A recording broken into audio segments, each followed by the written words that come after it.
नमस्कार। आज प्रिय दर्शकों, एक ऐसे गांव से आपको परिचित कराएंगे जिसकी पूरे भारत ही नहीं एशिया में ये गांव जो है बहुत ही प्रसिद्ध गांव है और संपन्न गांव है। उसी गांव की पूर्व विधायिका सुनीता सिंह से जानेंगे कि इस गांव की ऐतिहासिक दृष्टिकोण से, सामाजिक दृष्टिकोण से, राजनीतिक दृष्टिकोण से और शिक्षा के दृष्टिकोण से क्या यहाँ की जो है वर्तमान की स्थिति है और जो है पीछे की स्थिति है। आइए जानते हैं। मैं आपसे जानूंगा, आप इसी जो है गहमर की मूल निवासी हैं, तो मैं सबसे पहले गहमर के इतिहास पर जानना चाहूँगा कि इस गहमर गांव का उदय और प्रकाश कैसे आया जो है प्रकाश में। अब आपको बताए ही परिचय से कि 1526 में जी हाँ, यहाँ हमारे पूर्वज आए थे, जो धामदेव राव जी के नाम से हमारे पूर्वज थे, जो यहाँ आए। ये आगरा से आए, वो फतेहपुर सिकरी से जी यहाँ हम लोग आए थे। और यहाँ से ही ये इतिहास है कि जब यहाँ आए तो मैंने बताया ही कि ये गहबन के गहरा बन था, तो उन्होंने इसको गहबन नाम दिया और यहीं पे माँ कामाख्या की मूर्ति को स्थापित करके और लोग यहाँ कहते हैं कि 36 अपने प्रजा जातियों के साथ लोग आए थे, तो यहीं बसने का उनका प्रोग्राम हो गया। और यहाँ से ही 84 गाँव में जाके लोग बसे, जो कि कुछ बिहार के हिस्से हैं, झारखंड के हिस्से हैं। और जब 84 होता है, जब कोई बड़े महान पुरुष मरते हैं तो एक सबकी मीटिंग का 84 किया जाता है। 84 गांव के लोग आते हैं और श्रद्धांजलि अर्पित करते हैं, तो एक बड़ा कार्यक्रम होता है और बड़ी गौरवपूर्ण इतिहास है इसका। आप जानते ही हैं कि ये फौजियों के। मैंने इस गांव में आया, बहुत लोगों से बात किया, जो है 1857 की क्रांति और जो है स्वतंत्रता में इस गांव का महत्वपूर्ण जो है योगदान है, तो उसमें थोड़ा आप बताइए विस्तार से कि जो है क्या योगदान है। आप तो एक विधायिका पद पर रही हुई हैं। यहाँ सेकेंड वर्ल्ड वार जो हुआ था उसमें यहाँ से 200 सैनिक गए थे और 200 में 22 सैनिक शहीद हुए थे, जो कि यहाँ पे एक शिलापट पे उनका मतलब अंग्रेज़ों ने ही वो लिखवाया था कि यहाँ लिखित है। तो ये इतिहास तो रहा। ये 1857 में भी महाराणा प्रताप के साथ भी ये लोग मतलब जंग में रहे, इसीलिए इस गांव का एक इतिहास रहा है कि फौज में, देश की सेवा में यहाँ के नौजवानों की मतलब हार्दिक इच्छा होती है। हर घर के पीछे एक व्यक्ति का होता है कि हम अपना देश की सेवा करें, सेवा में योगदान देते हैं। तो ये तो इतिहास बहुत बढ़िया है कि भाई इतने सैनिक एक गांव से आपको कहीं नहीं मिलेंगे। जी। दूसरा मेरा प्रश्न होगा, जैसे पहले मैंने इस गांव में प्रवेश किया तो एक कामाख्या जो है मंदिर है माता जी का, तो उसमें जो है बहुत लोगों ने बताया कि इस गांव की जो है कुल देवी मानी जाती है, तो उनका क्या इतिहास रहा है। जब कहते हैं कि जब धामदेव राव जी वहाँ से आए थे फतेहपुर सिकरी से, तो अपनी कुल देवी माँ कामाख्या को भी लेते आए थे जी।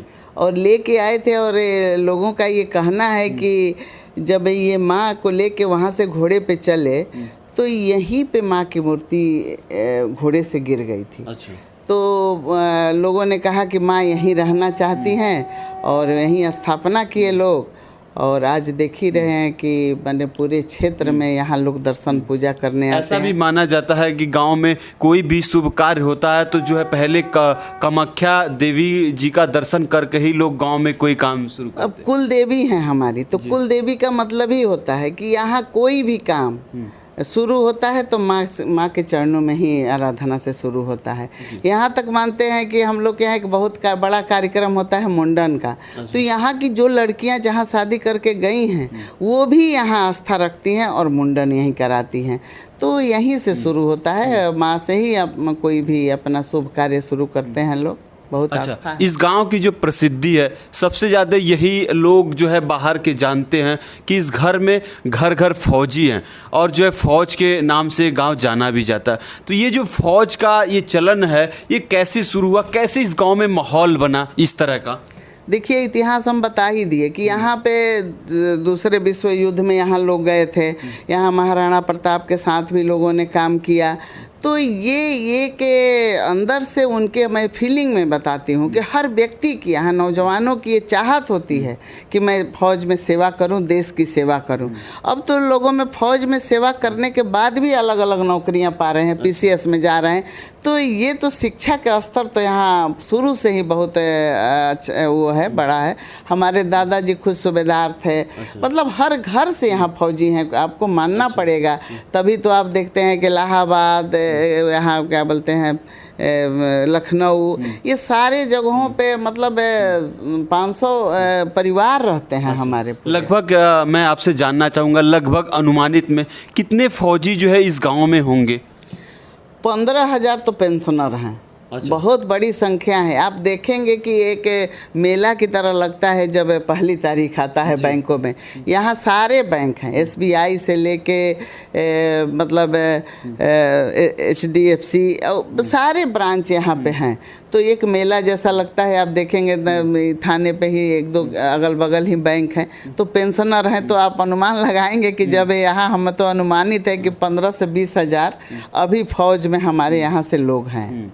अभी भी जो है इस गांव के लिए, प्रिय दर्शकों आपको बता दूं, इस गांव के लिए स्पेशल जो है युवाओं के लिए भर्ती निकलती थी। तो उसका क्या, कब से जो शुरू हुआ, कब बंद हुआ कुछ? अब अनुमानतः मेरे को याद नहीं है, लेकिन 80s के उसमें ये बंद हो गया था। हमने माननीय मुख्यमंत्री जी से एक बार आग्रह भी किया था और वो बोले भी थे। तब तक कोरोना आ गया, तब तक अब ये आ गया है ये भर्ती का जो जी। तो अभी ये सब अगर हम शिक्षा के स्तर से इस गांव को देखें, हमारी जो है प्रिय दर्शक जानना चाहे, तो इस गांव को आप विधायिका जी शिक्षा की दृष्टि से कैसे देखती है? क्या है इस गांव में शिक्षा के लिए? शिक्षा की दृष्टि से तो आज़ादी से पहले का यहाँ आपको बता दें इंटर कॉलेज है। और मैं आपको बताती हूँ कि यहाँ कभी भी लड़कों की संख्या नहीं कम हुई है। बहुत पहले 4,200 तब रही थी। तो यहाँ जब इतने पहले का विद्यालय है तो अगल बगल के लोग, रिश्तेदारी के लोग यहाँ हमेशा ही शिक्षा से जुड़े हुए लोग रहे। जब शिक्षित लोग होते हैं तो नौकरी पेशे में जाने का या मतलब वहाँ का स्तर ऊँचा होता है, आपको पता ही है। तो पूरे गांव में आप अगर देखेंगे महिलाओं तक का यहाँ की, यहाँ लड़कियाँ, महिलाएं सबके शिक्षा के प्रति रुचि है। और आज लड़कियाँ भी आगे हैं। यहाँ कई लड़कियाँ हमारे जानने वाली फ़ौज में जा रही हैं, BSF में गई हैं। तो स्तर तो बहुत, अब जब लड़कियाँ घर की महिलाएं पढ़ने लगें तो समझ लीजिए शिक्षा का स्तर। गाँव में कितने प्राथमिक विद्यालय और विद्यालय, अन्य इंटर कॉलेज, डिग्री कॉलेज हैं? अब डिग्री कॉलेज तो अभी महाराज जी ने घोषणा में दिया, तो अभी तो वो बन रहा है। अब बन के तैयार भी हो गया है। अब उसमें अगले सत्र वगैरह से पढ़ाई शुरू हो जाएगी। यहाँ गर्ल्स इंटर कॉलेज है। और ये आपको इंटर कॉलेज आपको बताए ही कि ये आज़ादी से पहले का है। और प्राथमिक और विद्यालयों को लेके 12-14 तो होंगे। अब ये मतलब मैं नहीं बता पाऊंगी, लेकिन 12 से 14 ज़रूर हैं। और प्राइवेट विद्यालय यहाँ हमको लग रहा है कि 20-25 होंगे। अच्छा, हाँ, प्राइवेट हैं लोग। अभी यहीं अगले बगल आप देखेंगे तो 4-5 विद्यालय हैं और अच्छे स्टैंडर्ड वाले विद्यालय हैं। तो मान लीजिए कि माने एजुकेशन में तो यहाँ बहुत आगे लोग हैं। भौगोलिक दृष्टि पर अगर हम नज़र डालें, हमारे जो प्रिय दर्शक जानना चाहे, तो इस गांव की भौगोलिक दृष्टि को जो है कैसे है, क्या क्षेत्रफल है, क्या आबादी है लोगों की? अब आबादी के तो मामले में मतलब पूरे विश्व में यहाँ के लोग जाके बस गए हैं, लेकिन फिर भी यहाँ हमारे यहाँ 25,000 से वोटर हैं। तो आप 25,000 वोटर हैं। तो अब मान लीजिए कि लाखों से ऊपर की आबादी है जी। हाँ, आबादी है। और दूसरा चीज़, भौगोलिक स्थिति यहाँ की बहुत ही अच्छी है। मैं तो यहाँ की बहू हूँ और मैं नोएडा में 16 साल रही, लेकिन मेरे को भौगोलिक स्थिति यहाँ की इतनी अच्छी लगी। मतलब यहाँ कभी भी लोग पिछड़े जैसा नहीं रहे। स्टेशन यहाँ अंग्रेज़ों के बनाया हुआ है और ये मेन रूट है, आप जानते हैं। यहाँ दिल्ली कलकत्ता जाना एकदम बिल्कुल ही आसान है। तो बाहर भी लोग जुड़े रहे और फौज में रहने के वजह से घर के भी स्टैंडर्ड लोगों के अच्छे रहे। है। यह करमनासा यहाँ बिहार का हमारा बॉर्डर है। ये पूरा विधानसभा ही जो है वो बिहार करमनासा से लगा हुआ है। तो एक तरफ से करमनासा और एक तरफ से गंगा जी, यहाँ उत्तरायण गंगा कहते हैं लोग कि हमारे क्षेत्र में मतलब और काशी से भी ज़्यादा उत्तरायण गंगा है। एक चक्का बांध जो बोलते हैं, वहीं पे कहते हैं कि भागीरथी का चक्का रोके थे, तो वो तो या वहीं उत्तरायण गंगा हो गई। तो कहने का मतलब है कि जमदग्नि ऋषि ने वो चक्का रोक दिया था। वो जमदग्नि ऋषि तपस्वी थे और यहाँ विश्वामित्र जी का भी कार्य क्षेत्र रहा। राजा गाधी की उनके लड़के थे, वो गाजीपुर वही जानते ही हैं। तो ये पूरी तपोभूमि रही है। क्या इस गांव को अगर ये भी देखा जाए कि जो है उत्तर में गंगा माँ बहती हैं और बगल में जो करमनासा है, तो क्या ये नदियों से भी ये संपन्नता आई गांव में?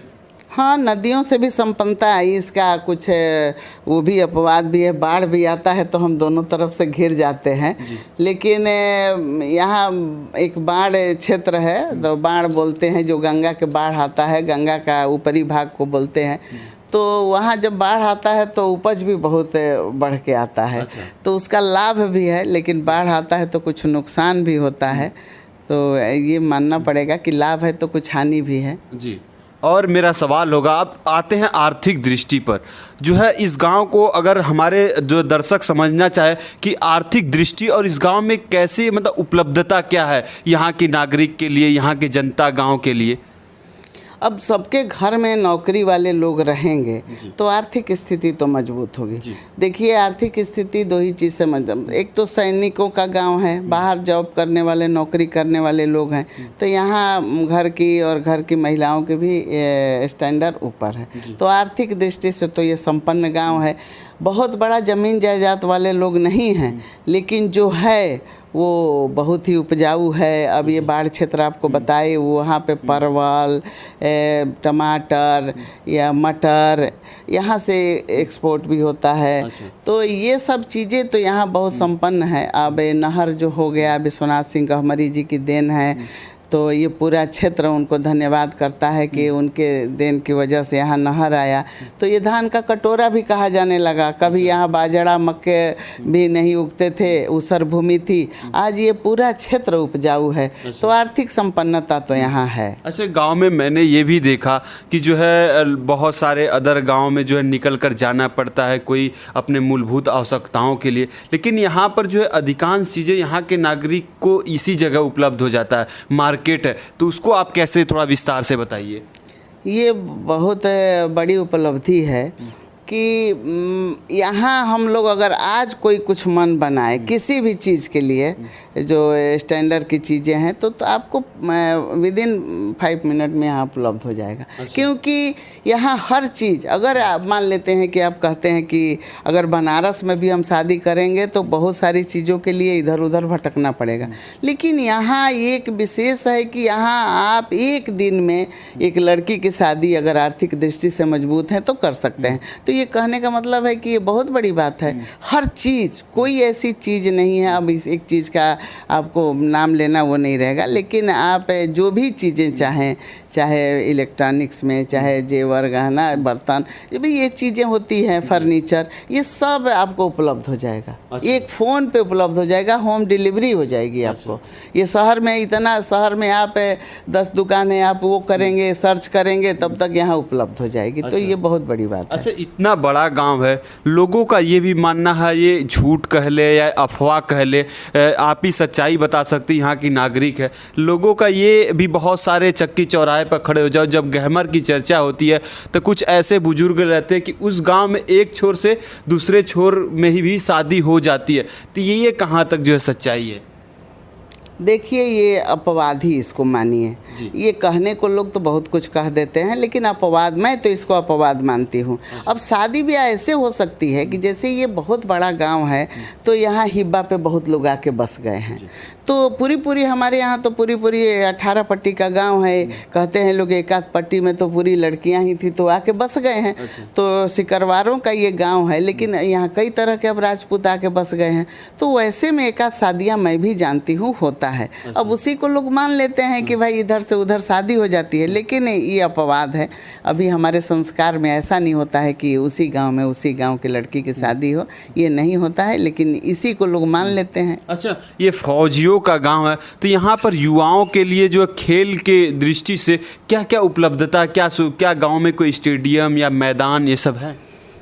अब स्टेडियम के नाम पे तो कुछ बहुत बड़ी उपलब्धि नहीं है। मुख्यमंत्री जी आए थे तो उन्होंने खुद ही हमसे कहा था कि यहाँ लड़कों को जो यहाँ फौजी तैयार करने के लिए यहाँ एक स्टेडियम चाहिए। पूरी तैयारी भी हो गई, लेकिन कुछ बाध्यता ये थी कि गांव में उस तरह के स्टेडियम को पास होना संभव नहीं था। अब वो तभी हो पाता जब मुख्यमंत्री जी घोषणा में देते हमको। तो मुख्यमंत्री जी ने हमको विद्यालय दे दिया था तो घोषणा भी संभव नहीं था। दूसरी बार यहाँ पे हम जीत के आते तो ज़रूर उसको लेके आते। तो चलिए आगे इसमें हम कोशिश करेंगे कि एक बढ़िया स्टेडियम, सब कुछ तैयार है, केवल स्टेडियम जगह भी तैयार है और वहाँ सारी एस्टीमेट वगैरह भी बन गया था, लेकिन हो नहीं पाया क्योंकि बहुत सारी कायदे कानून होते हैं, तो वो तो हो जाएंगे। लेकिन लड़कों ने यहाँ खुद यहाँ के लोगों ने बहुत पुराने समय से एक मठिया एक जगह है, आप सुबह अगर आएंगे तो देखेंगे जाके, अगर कभी आपको ऐसा लगे तो वहाँ सैकड़ों की तादाद में लड़के अपना वर्कआउट करते मिल जाएंगे। और उन्होंने खुद ही अपने से उस ग्राउंड को तैयार किया है, सारी सुविधाएं वहाँ उपलब्ध किया है, जो उनको संभव है वो कर सकते हैं। और वहीं से करके एक बुलाकी दास बाबा का वहाँ पे स्थापना किए हैं। बच्चे बड़ी आस्था से पूजा भी करते हैं। हमको भी बहुत बार जाने का मौका मिलता है, 15 अगस्त 26 जनवरी और दीपोत्सव के दिन हमको बुलाते हैं। बड़ी आस्था है उनकी, बड़ी तैयारी करते हैं। दीपोत्सव को तो बहुत तैयारी करके काम करते हैं, तो उस आस्था से वो भर्ती भी हो जाते हैं, इसलिए उनकी आस्था है। अब पूरे अगल बगल के लड़कों का है, तो सैकड़ों की तादाद में लड़के वहाँ खेलते हुए आपको मिल जाएंगे। इस गांव की ये भी हम आएंगे राजनीतिक दृष्टिकोण पर। प्रिय दर्शकों, आपको बता दें कि ये भी जो है इसी गांव के मूल निवासी हैं, जो 2017 से 2022 मुख्यमंत्री योगी आदित्यनाथ के कार्यकाल में विधायक रही है। तो ये भी आप भी एक उदाहरण है राजनीतिक दृष्टि से। और भी जो है, अगर हम इतिहास में जाएं और पीछे समय में जाएं तो और लोग, कितने लोग जो जनता का प्रतिनिधित्व किए हैं। अब विश्वनाथ सिंह गहमरी जी का तो आपने नाम सुना होगा, वो नेहरू जी के साथ सांसद थे जी। और वो इतिहास में अमर हैं क्योंकि उन्होंने ऐसे काम करके गए हैं। एक सांसद थे, मंत्री तो थे नहीं, एक सांसद ही थे, लेकिन उन्होंने इस क्षेत्र के लिए, पूर्वांचल के लिए पूरा जो अपना एक मिसाल रख के गए, वो मानना पड़ेगा। आपको पता होगा कि संसद में वो गोबर लेके गए थे और उन्होंने कहा था कि पूर्वांचली इसी गोबर को धो के इसमें से अनाज निकल के खाते हैं, इस गरीबी का वर्णन किया था। कहते हैं लोग कि नेहरू जी के आंखों में भी आंसू आ गए थे और सब लोग गमगीन हो गए थे ये सुन के कि अभी हमारे देश में ऐसी भी जगह है जहाँ ऐसे लोग गरीबी में रहते हैं। और उसी पे एक पटेल आयोग का गठन हुआ और उसी के रिपोर्ट पे इस पूर्वांचल के विकास के लिए कई चीज़ें, योजनाएं आई, जिसमें एक नहर वाली योजना जो है 400 किलोमीटर की एक नहर हमारे यहाँ जो स्थापित हुई चक्का बांध कैनाल से। और आज संपन्नता का कारण वही है कि आज यहाँ कोई भी चीज़, धान गेहूँ, ये सब पैदावार बढ़ गए हैं। अब वही ऊसर भूमि आज धान का कटोरा हो गया है, तो वो बड़ी उपलब्धि उनकी थी और जब तक वो रहेगा अमर रहेंगे।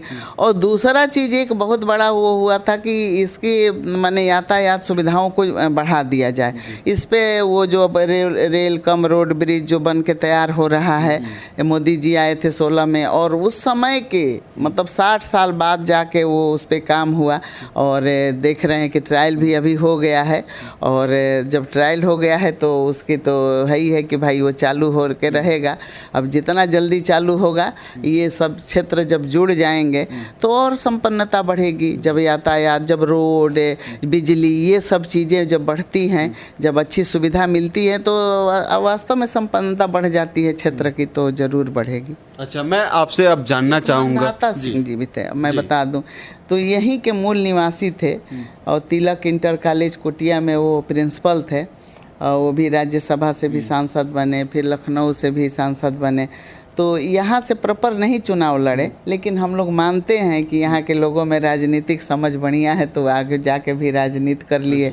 और हमको लोगों ने 17 में मौका मिला है योगी सरकार में चुन के जाने का। तो गहमर अपने आप में एक वो है कि 7-8 हज़ार आपको अगर वोट एक गांव से मिलता है, तो मैं तो नहीं मानती हूँ कि इधर कोई भी ऐसा गांव होगा कि इस तरह से एक गांव से आपको इतना वोट मिले। तो ये तो है ही है। एक बार मनोज सिन्हा जी यहाँ 13,000 वोट पाए थे।